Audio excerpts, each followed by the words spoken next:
Hello everyone, welcome in my organic chemistry class. Students, कल हम resonance effect पढ़ रहे थे और रेजोनेंस इफेक्ट से पहले मैंने आपको कल की क्लास के अंदर रेजोनेंस स्ट्रक्चर बनाने वाले के बारे में बताया था कि कैसे हम किसी भी कंपाउंड की रेजोनेंस स्ट्रक्चर बनाते हैं।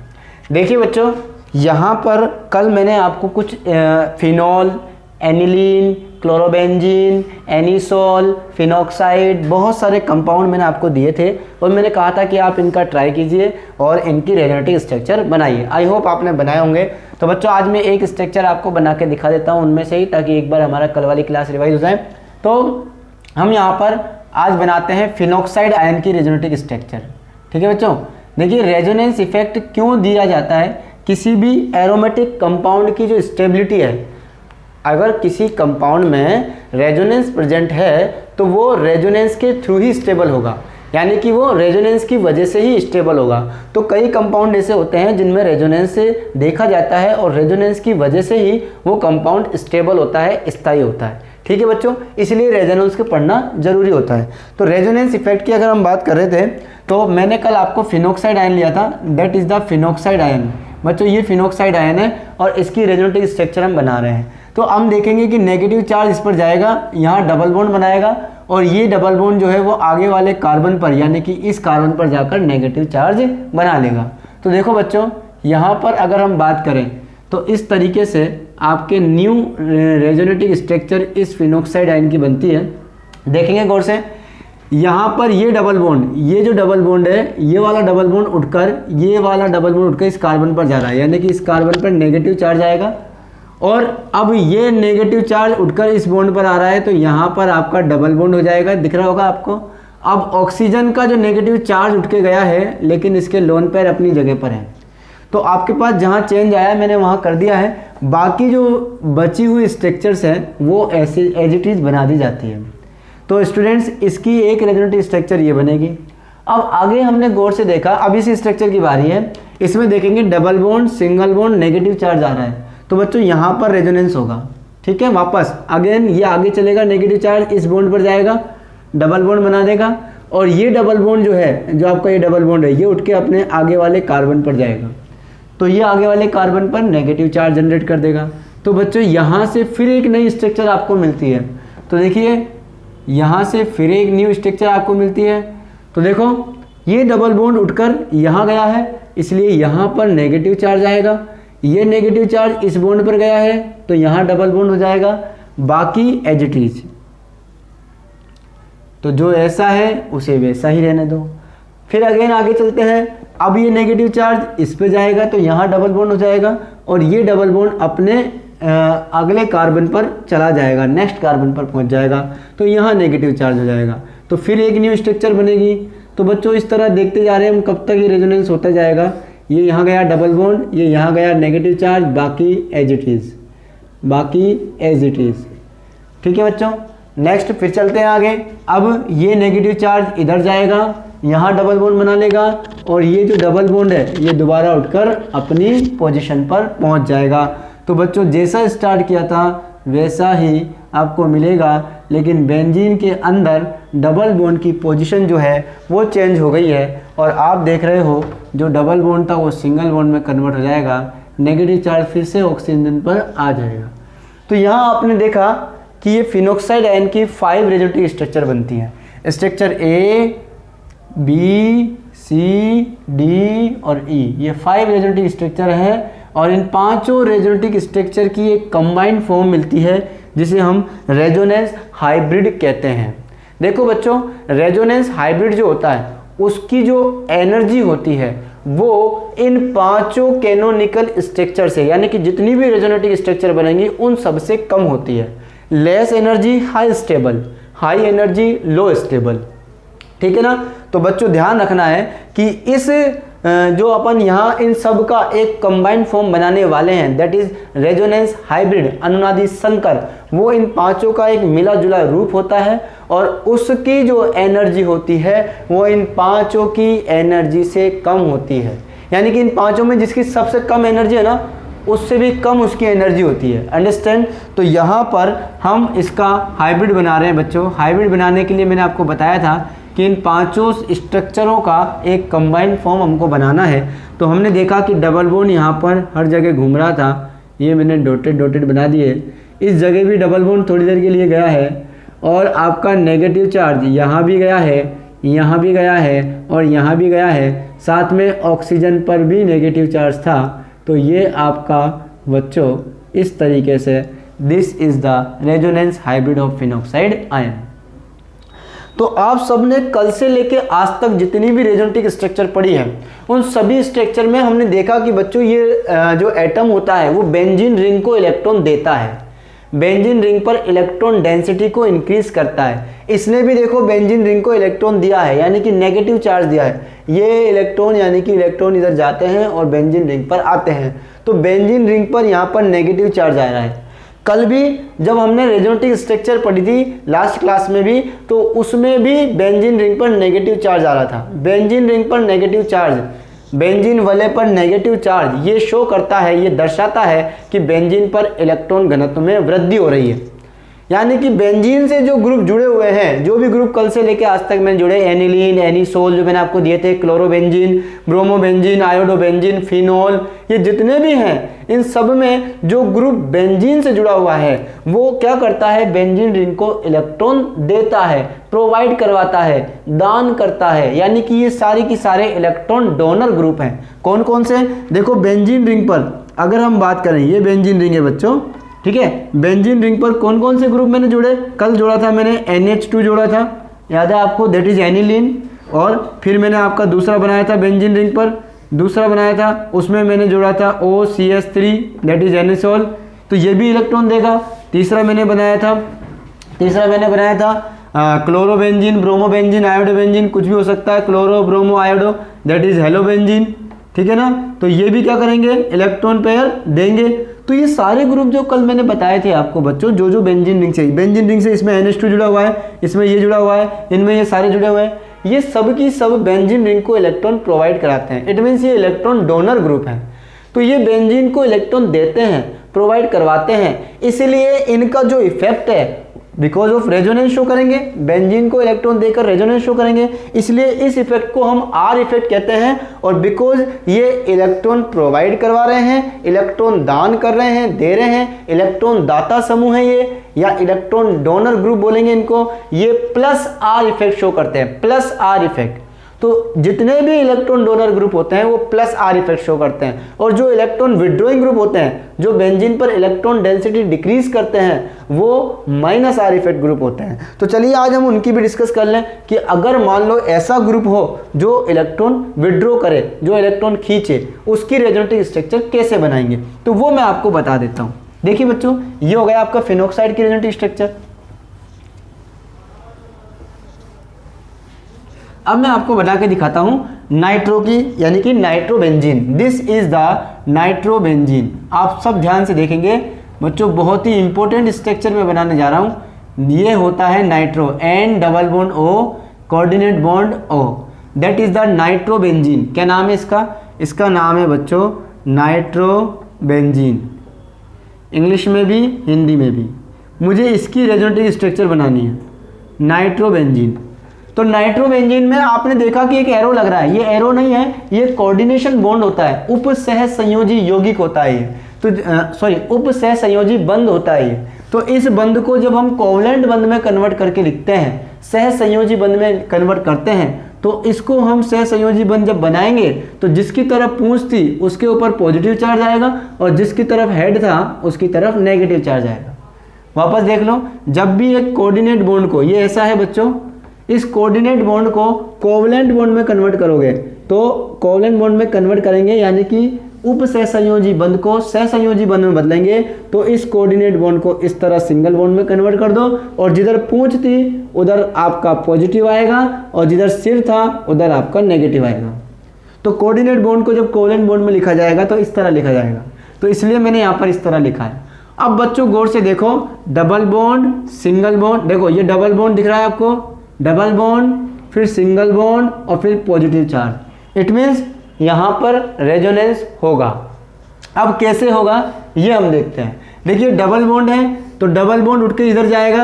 अब आप सोच रहे होंगे सर ये उठ के इधर क्यों गया, ऐसे उठ के क्यों नहीं आया बच्चों? प्लस का मतलब होता है कमी, इलेक्ट्रॉन डेफिशिएंट मॉलिक्यूल है ये। नाइट्रोजन के पास ऑलरेडी इलेक्ट्रॉन की कमी है, तो वो बेचारा कैसे दान कर सकता है, कैसे दे सकता है? इसके पास कमी है, ये प्लस आपको नजर आ रहा है, तो ये बेंजीन से इलेक्ट्रॉन विड्रॉ करेगा, खींचेगा, तो ये जो डबल बॉन्ड है ये उठ के इस पर जाएगा और यहाँ क्या बनाएगा? डबल बॉन्ड बना देगा। लेकिन जैसे ही यहाँ डबल बॉन्ड बनेगा, ये डबल बॉन्ड टेंशन में आ जाएगा और ये वाला डबल बॉन्ड अपने ऑक्सीजन पर कूद जाएगा जाकर। समझ गए? तो यहाँ से आपके रेजोनेटिक स्ट्रक्चर जो बनी है, देखो मैं बना के दिखा देता हूँ। एन, ये वाला डबल बॉन्ड सिंगल बॉन्ड में कन्वर्ट हो गया, ये सिंगल बॉन्ड पहले से ही था, ऑक्सीजन पर नेगेटिव पहले से ही है, इस ऑक्सीजन पर जैसे ही उठ के गया वैसे ही इस ऑक्सीजन पर भी नेगेटिव चार्ज आ जाएगा। जब बॉन्ड उठ के एटम पर जाता है तो नेगेटिव चार्ज आता है। अब यहाँ पर आपका डबल बॉन्ड आ जाएगा। अभी भी इस नाइट्रोजन के पास एज इट इज कमी है, बिकॉज ये वाला उठकर चला गया है, इसलिए। समझ गए? तो यहाँ पर बच्चों अब हम देख रहे हैं कि क्या हुआ एक्चुअल में। जैसे ही डबल बॉन्ड यहाँ गया, ये डबल बॉन्ड हो गया, लेकिन पीछे की तरफ इस वाले कार्बन पर इलेक्ट्रॉन डेफिशिएंट हो गया, इलेक्ट्रॉन की कमी हो गई, इसलिए इस पर आपका एक प्लस चार्ज आएगा। बाकी जहाँ चेंज नहीं हो रहा उसको हम एज इट इज लिख देंगे। ठीक है बच्चों, वापस देखते हैं। अब हम चलते हैं आगे। यहाँ का काम कंप्लीट हो गया, बाहर का। अंदर देखते हैं, double bond single bond positive charge, double bond single bond positive charge. तो फिर वापस ये डबल बॉन्ड उठकर यहाँ जाएगा और जैसे ही ये डबल बॉन्ड उठ के यहाँ जाएगा, यहाँ आपका डबल बॉन्ड हो जाएगा और इधर प्लस चार्ज आ जाएगा। लेकिन उसके लिए नेक्स्ट स्ट्रक्चर हम बनाएंगे, अगली संरचना हम बनाएंगे। तो यहाँ आप देखोगे ये वाला उठ के यहाँ चला गया, इधर आ गया ये, तो इस वाले पर आपके कमी आ गई। इधर डबल बॉन्ड पहले से ही था, ये डबल बॉन्ड हो गया था, an single single bond, O plus charge minus charge. बच्चों जहाँ चेंज आता है वहीं चेंज करते हैं, बाकी एज इट इज लिखते हैं। अगेन फिर आगे बढ़ते हैं। हम चल रहे थे यहाँ इस लाइन से, अब ये डबल बॉन्ड यहाँ जाएगा, अब ये डबल बॉन्ड यहाँ जाएगा, तो यहाँ डबल बॉन्ड आ जाएगा और इधर इस साइड प्लस चार्ज आ जाएगा। तो आपके सामने यहाँ इस तरीके से, ठीक है, यहाँ डबल बॉन्ड आ जाएगा, इधर प्लस आ जाएगा, बाकी सब एज इट इज। देखिए जहाँ चेंज आता है वहीं चेंज करते हैं, बाकी एज इट इज लिखते हैं। फिर चलेंगे हम आगे। अब ये डबल बॉन्ड इधर जाएगा, यहाँ डबल बॉन्ड आएगा, जैसे ही यहाँ डबल बॉन्ड आएगा वैसे ही कार्बन को और नाइट्रोजन को टेंशन हो जाएगी। इसके पास दूसरा वाला ऑक्सीजन, पहले इधर से गया था ना, अब सेकंड वाला ऑक्सीजन अपना बॉन्ड इसको दे देगा। तो यहाँ पर आपके पास बिल्कुल वही स्ट्रक्चर और अंदर सारे बॉन्ड चेंज हो चुके हैं। ये सिंगल कन्वर्ट हो चुका है, यहाँ डबल आ गया है, यहाँ सिंगल आ गया है, ये प्लस और ये माइनस। तो आपने देखा बच्चों बिल्कुल स्ट्रक्चर चेंज हो चुकी है और ये जो बना है, ठीक है ना, ये आपको दिख रहा होगा कि नाइट्रो ग्रुप की वजह से बेंजीन पर प्लस चार्ज आ गया। प्लस चार्ज का मतलब होता है इलेक्ट्रॉन डेंसिटी कम होना, इलेक्ट्रॉन घनत्व में कमी आना। इस नाइट्रो ग्रुप की वजह से बेंजीन पर इलेक्ट्रॉन घनत्व में कमी आ गई है, यानी कि नाइट्रो ग्रुप ने बेंजीन में से इलेक्ट्रॉन खींचे हैं, इलेक्ट्रॉन विड्रॉ करे हैं। तो नाइट्रो ग्रुप कैसा ग्रुप हो गया? Electron withdrawing group. तो जो इलेक्ट्रॉन विड्रॉइंग ग्रुप होते हैं उनका जो रेजोनेंस इफेक्ट होता है वो होता है -R इफेक्ट। कौन सा इफेक्ट बच्चों? -R effect. इसका मतलब रेजोनेंस इफेक्ट दो टाइप का होता है, एक तो +R इफेक्ट और एक -R इफेक्ट। तो बच्चों ये सब रेजोनेंस की हिस्ट्री थी जो मैंने आपको बताई थी। ऐसे बहुत सारे ग्रुप बेंजीन से जुड़े हो सकते हैं, तो आपको पता होनी चाहिए कि ये ग्रुप कौन कौन से हैं और ये कैसे अपना इफेक्ट शो करते हैं। ठीक है बच्चों, अब मैं इसकी एक हाइब्रिड स्ट्रक्चर अगर मैं बनाऊं, बच्चों, तो ये नाइट्रोजन, ये ऑक्सीजन, ये ऑक्सीजन, ये ऑक्सीजन, यहाँ पर भी डबल बॉन्ड, यहाँ पर भी डबल बॉन्ड, पार्शली नेगेटिव इस पर भी आया, पार्शली नेगेटिव इस पर भी आया, पार्शली पॉजिटिव इस पर आया नाइट्रोजन पर, और यहाँ पर आपके पास यहाँ भी डबल बॉन्ड रहा। और आपकी बेंजीन रिंग में हमने देखा था कि हर तरफ डबल बॉन्ड आया है, जिसकी वजह से यहाँ पार्शली पॉजिटिव, यहाँ पार्शली पॉजिटिव और यहाँ partially positive. This is the resonance hybrid of nitrobenzene. समझ गए बच्चों, ये आपका रेजोनेंस हाइब्रिड है।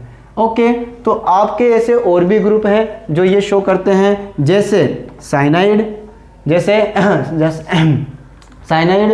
साइनाइड और इसके अलावा CHO ग्रुप, इसके अलावा C double bond OOR group. Okay, और भी ग्रुप है। अब हम स्टडी करते हैं रेजोनेंस इफेक्ट की। तो स्टूडेंट्स, अब हम पढ़ रहे हैं रेजोनेंस की डेफिनेशन कि रेजोनेंस क्या होता है। ठीक है, उसके बाद हम आपको रेजोनेंस इफेक्ट की डेफिनेशन भी बता देंगे कि रेजोनेंस इफेक्ट क्या होता है। ठीक है, तो रेजोनेंस दिस फिनोमिना इन विच, यानी कि ये फिनोमिना ऐसा फिनोमिना है इन विच जिसमें आप इंग्लिश मीडियम के स्टूडेंट जो हैं वो साथ के साथ यहाँ से बोर्ड से नोट कर लेंगे। मैं बोलता हूँ, अगर कोई वर्ड आपको समझ में नहीं आए तो आप वहाँ से मेरे बोलने से आप उसको नोट कर सकते हैं। ठीक है स्टूडेंट्स, और हिंदी मीडियम के जो स्टूडेंट्स हैं उनके लिए मैं हिंदी में बोल दूंगा।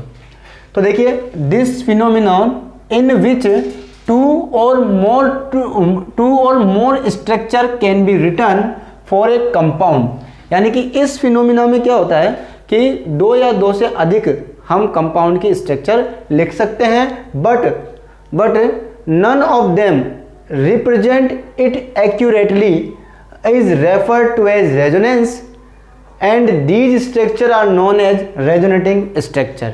ठीक है, यानी कि होता क्या है कि अगर आप देखो हिंदी मीडियम में लिखें, यदि किसी मॉलिक्यूल की एक से ज़्यादा संरचनाएं संभव हैं, परंतु कोई भी एक संरचना उस अणु की पूर्ण रूप से व्याख्या करने में असमर्थ है, तो इस गुण को हम रेजोनेंस कहते हैं। इस गुण को हम रेजोनेंस कहते हैं तथा उन सभी संरचनाओं को रेजोनेटिंग स्ट्रक्चर यानी कि अनुनादी संरचनाएं या कैनोनिकल संरचनाएं कहते हैं।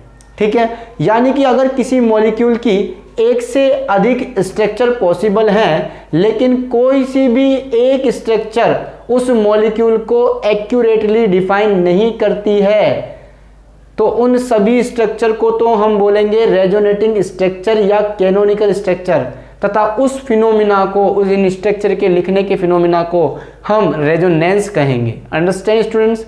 तो रेजोनेंस की डेफिनेशन आई होप आपको समझ में आई होगी। The actual structure of compound is called resonance hybrid.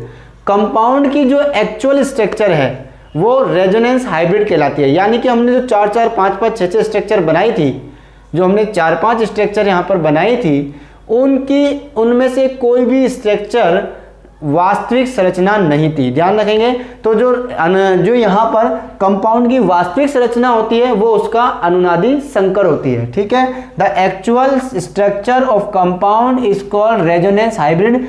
यौगिक की, देखो क्या मतलब इसका, यौगिक की वास्तविक संरचना अनुनादी संकर कहलाती है। ठीक है, इन द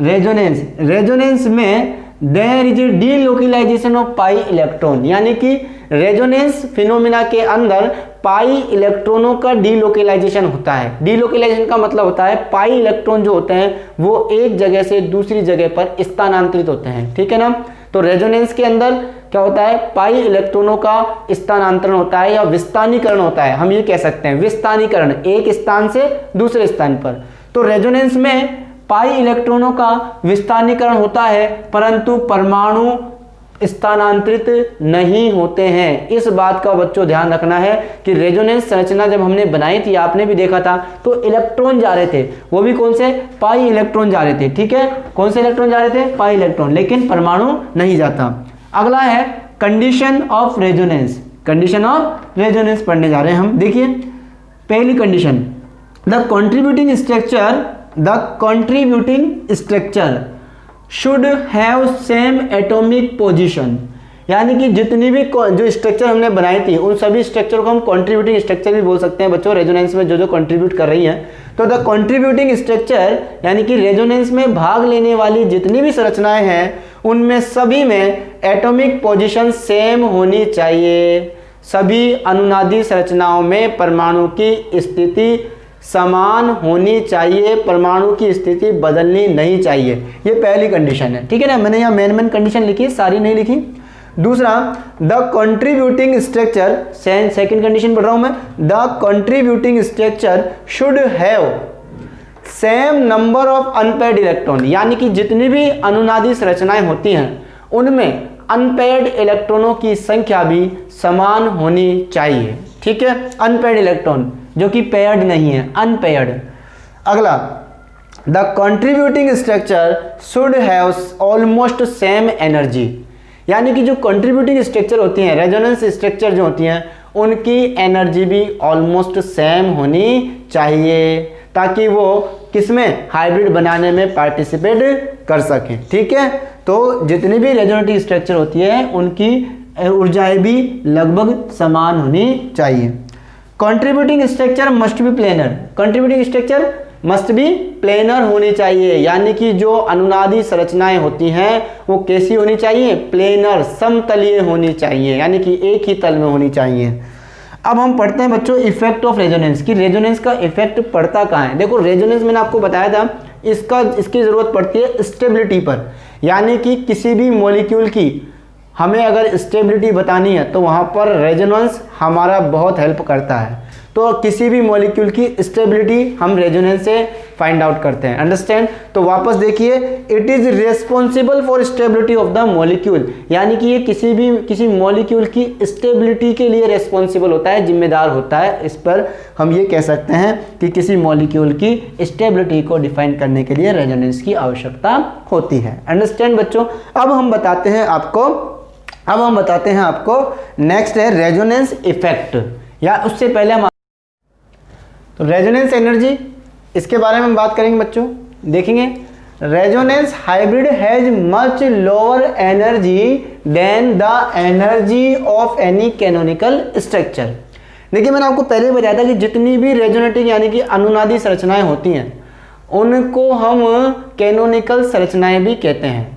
तो जो रेजोनेंस हाइब्रिड होता है, यानी कि अनुनादी जो संकर होता है, अनुनादी संकर, उसकी एनर्जी, उसकी ऊर्जा, एनर्जी को हिंदी में ऊर्जा कहते हैं, उसकी ऊर्जा अन्य सभी कैनोनिकल स्ट्रक्चरों की ऊर्जा से, अन्य सभी अनुनादी संरचनाओं की ऊर्जा से कम होती है, ठीक है बच्चों। यानी कि resonance hybrid has much lower energy than the energy of any canonical structure, किसी भी कैनोनिकल स्ट्रक्चर से की ऊर्जा से रेजोनेंस हाइब्रिड की जो एनर्जी होती है, जो ऊर्जा होती है, वो क्या होती है, कम होती है, ठीक है। यानी कि हाइब्रिड की ऊर्जा कम होती है, अंडरस्टैंड।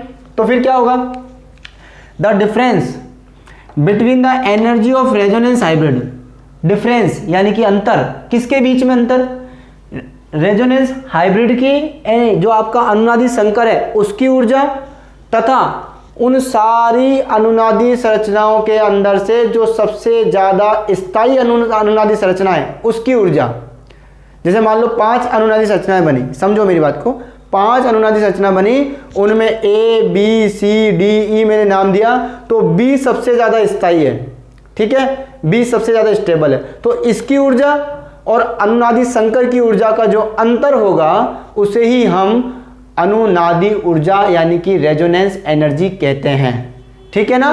तो देखो वापस इंग्लिश में, the difference between the energy of resonance hybrid, अनुनादी संकर की ऊर्जा, and the energy of the most stable canonical structure, अत्यधिक स्थायी अनुनादी संरचना की ऊर्जा, उन दोनों के बीच में अंतर, अत्यधिक स्थायी अनुनादी संरचना की ऊर्जा और अनुनादी संकर की ऊर्जा का जो अंतर है, it is called resonance energy, is called the resonance energy, उसे हम अनुनादी ऊर्जा कहते हैं, या रेजोनेंस स्टेबलाइजेशन एनर्जी भी बोलते हैं इसको, अनुनादी स्थायीकरण ऊर्जा, ये ध्यान रखना, ठीक है। 2 नाम है इसके, आपकी बुक में स्थायीकरण ऊर्जा दे रखे हैं।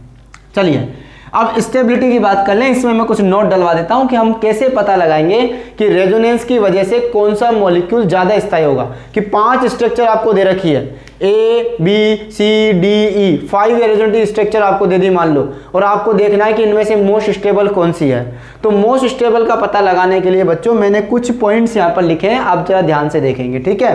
पहला, among the resonating structure the ones which has more number of covalent bond, यानी कि जितनी भी अनुनादी संरचनाएं होती हैं उन सब में से जिसके पास सबसे ज्यादा सहसंयोजी बंध होंगे, one which has more number of covalent bond, जिस अनुनादी संरचना में सबसे ज्यादा सहसंयोजी बंध है वो सबसे ज्यादा स्थायी होगी, पहली बात।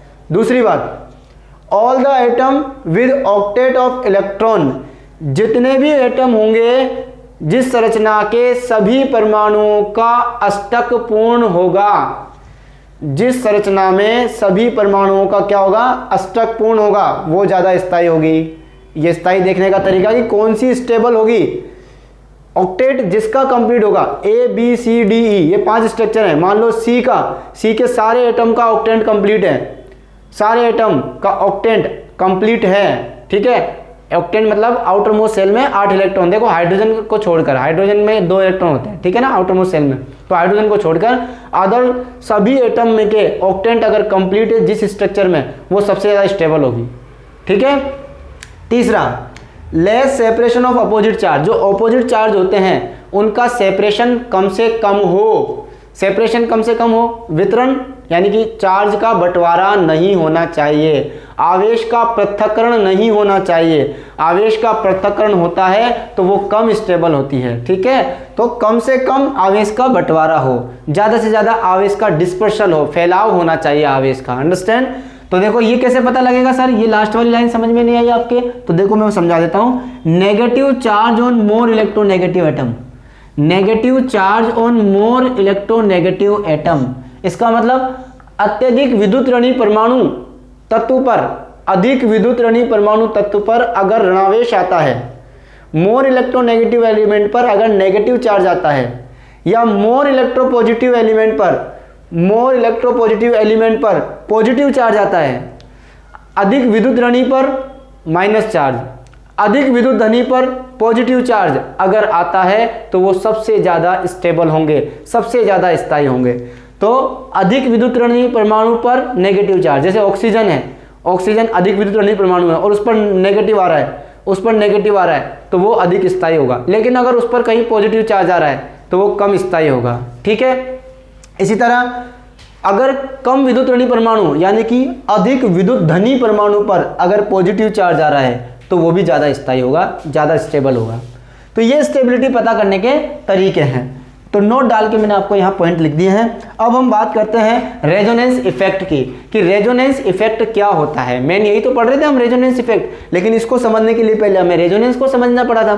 तो resonance effect, the resonance effect is defined as the polarity produce in the molecule, यदि किसी अणु में ध्रुवता उत्पन्न होती है, किसके द्वारा, by the interaction of 2 pi bond, 2 पाई बंधों की अंतर क्रिया के द्वारा, या पाई बंध और एकाकी इलेक्ट्रॉन युग्म की समीपस्थ स्थित परमाणु के साथ अंतर क्रिया के द्वारा अगर किसी यौगिक में ध्रुवता उत्पन्न होती है तो इस प्रभाव को हम अनुनादी प्रभाव कहते हैं। ये तो है हिंदी में, अब इंग्लिश में सुनो। The resonance effect is defined as the polarity produce in the molecule यानी कि अणु में अगर पोलरिटी प्रोड्यूस होती है, किसके द्वारा, by the interaction of 2 pi bond, 2 pi bond के इंटरेक्शन से अगर किसी मॉलिक्यूल में पोलरिटी प्रोड्यूस होती है, या फिर pi bond between A pi bond and A lone pair. देखो यहां तक तो इंटरेक्शन ऑफ 2 पाई बॉन्ड, और यानी कि या between A pi bond and A lone pair of electron, या फिर एक पाई बॉन्ड और एक लोन पेयर के इलेक्ट्रॉनों के बीच में जो कि पास वाले परमाणु पर उपस्थित है, उनके बीच में इंटरेक्शन से अगर किसी मॉलिक्यूल में पोलरिटी जनरेट होती है तो इस इफेक्ट को हम रेजोनेंस इफेक्ट कहते हैं, ठीक है। It transmitted through the chain, ये चेन के थ्रू, कार्बन की चेन के थ्रू चलता जाता है। जैसा आपने बताया था 5 स्ट्रक्चर बनाई थी, यहाँ गया, फिर यहाँ गया, फिर इस पे गया, फिर इस पे गया, 5 स्ट्रक्चर बनी थी। तो it transmitted through the chain, ये एक श्रृंखला के रूप में संचरित होता है, ये एक श्रृंखला के रूप में संचरित होता है। तीसरा, it is also known as mesomeric effect, इसे हम मेसोमेरिक इफेक्ट भी कहते हैं, या आर इफेक्ट भी कहते हैं, या एम इफेक्ट भी कहते हैं। There are two type of this effect. यहाँ पर इस इफेक्ट के भी दो टाइप हैं बच्चों। कौन कौन से? देखिए, एक की डेफिनेशन आप अपनी बुक से लिख सकते हो। वैसे तो मैंने आपको समझा दिया था पॉजिटिव आर इफेक्ट और नेगेटिव आर इफेक्ट। आप अपनी बुक से इनकी डेफिनेशन लिख सकते हो। बस मैं आपको समझा देता हूँ डायरेक्ट कि पॉजिटिव आर इफेक्ट कौन सा होता है और नेगेटिव आर इफेक्ट कौन सा होता है। देखो बच्चों, दो टाइप का होता है। एक तो होता है प्लस आर, या इसको हम प्लस एम इफेक्ट भी बोल देंगे, ठीक है। और एक होता है माइनस आर, या इसको हम माइनस एम इफेक्ट भी बोल देंगे, ठीक है। प्लस आर यानी कि positive resonance effect, negative resonance effect, positive mesomeric effect, negative mesomeric effect. Positive कौन कौन से होते हैं? वो सारे ग्रुप जो इलेक्ट्रॉन डोनर होते हैं वो positive are effect group show करते हैं, ठीक है। कौन कौन से? जैसे कि OH कल बताया था मैंने, अगर ये बेंजीन रिंग पर अटैच हो, या NH2, ठीक है, या NHR, ओके, या फिर NR2 ये जुड़े हों, या फिर हेलोजन कोई सा भी ग्रुप अटैच हो बच्चों, ये सारे के सारे, या आपके OR ग्रुप ये अटैच हो, ये सारे के सारे group positive are effect show करते हैं, क्योंकि ये बेंजीन रिंग के इलेक्ट्रॉन डेंसिटी में इंक्रीज करते हैं, बेंजीन रिंग के इलेक्ट्रॉन घनत्व में वृद्धि करते हैं, उसको इंक्रीमेंट करते हैं। ये आपके पॉजिटिव आर इफेक्ट शो करते हैं, ठीक है। लेकिन बहुत सारे ऐसे ग्रुप भी हैं जो बेंजीन रिंग से इलेक्ट्रॉन खींचते हैं, ठीक है ना, यानी कि वो अपनी तरफ इलेक्ट्रॉन तो हम इनको कहेंगे बच्चों इलेक्ट्रॉन डोनेटिंग ग्रुप, इलेक्ट्रॉन दाता समूह, ठीक है। और ये आपके होंगे इलेक्ट्रॉन विड्रॉइंग ग्रुप, ठीक है ना। ये बेंजीन रिंग पर इलेक्ट्रॉन डेंसिटी, इलेक्ट्रॉन घनत्व को क्या करेंगे? बढ़ा देंगे। और ये वाले ग्रुप इलेक्ट्रॉन डेंसिटी को क्या कर देंगे बच्चों? इलेक्ट्रॉन डेंसिटी को कम कर देते हैं, ठीक है। इन ग्रुप्स को हम जब बेंजीन रिंग पर जोड़ते हैं तो ये आपके ऑर्थो पैरा डायरेक्टिंग ग्रुप भी कहलाते हैं। अब ये क्या होता है ये मैं आपको बाद में बताऊंगा, लेकिन ऑर्थो पैरा डायरेक्टिंग भी इनको हम कहते हैं, डायरेक्टिंग ग्रुप, ठीक है। और इन ग्रुप को हम मेटा डायरेक्टिंग बोलते हैं, मेटा डायरेक्टिंग ग्रुप, ठीक है। क्योंकि बच्चों इनमें आने वाला जो इलेक्ट्रोफाइल वो बेंजीन रिंग पर ऑर्थो पैरा पर अटैक करता है, ऑर्थो एंड पैरा, ठीक है ना। इलेक्ट्रोफाइल किस पर अटैक करेगा? ऑर्थो पैरा पर। और इसमें इलेक्ट्रोफाइल कहाँ पर अटैक करेगा? पैरा पर, मेटा पोजीशन पर। तो यहाँ नाइट्रो होता है, COOR होता है, साइनाइड होता है, बहुत सारे ग्रुप होते हैं बच्चों, CO होता है, कीटोन ग्रुप होता है, CHO ग्रुप होता है, और इसके अलावा भी बहुत सारे इफेक्ट बहुत सारे ग्रुप यहाँ पर होते हैं। आपके ये सारे ग्रुप आपको पढ़ने हैं, इनकी दोनों की डेफिनेशन आपको बुक में मिल जाएगी, आप बुक में से कर सकते हो, ठीक है बच्चों। मैंने आपको इनकी रेजोनेटिक स्ट्रक्चर सिखा दी थी, एक फिनॉल की और एक नाइट्रो कंपाउंड की, एक फिनॉल की एक नाइट्रो कंपाउंड की। तो देखिए बच्चों, मिलते हैं हम नेक्स्ट क्लास में एक नए इफेक्ट के साथ, आपके बचाए हाइपर कॉन्जुगेशन और इलेक्ट्रोमेरिक इफेक्ट, जो हम आपको नेक्स्ट क्लास में बताएंगे, ठीक है students. Thank you so much, goodbye and take care.